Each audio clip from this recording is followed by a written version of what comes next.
آپ کو فیوچر میں دنیا کے حالات کیسے بدلتے نظر آ رہے ہیں؟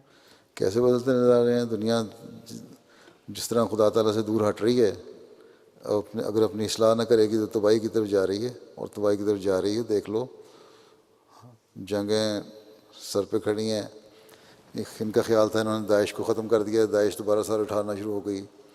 انڈیا پاکستان کی دوبارہ حالات خراب ہو گئے، ترکی عراق سیریا کے دوبارہ ہو گئے، ایران سے اسرائیل کے دوبارہ تعلقات خراب ہو گئے، امریکہ اپنی منمانیاں کرنا چاہتا ہے، یورپ اپنے باتیں کر رہا ہے۔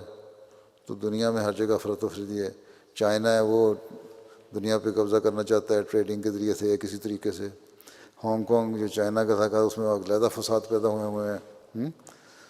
تو دنیا میں ہر جگہ فساد ہی فساد ہے، اور اللہ تعالیٰ کو بھول رہے ہیں، اور پھر اپنے مرضی سے ایسے ایسے قانون بنا رہے ہیں جس کی اللہ تعالیٰ اجازت نہیں دیتا۔ اخلاق تباہ ہو رہے ہیں۔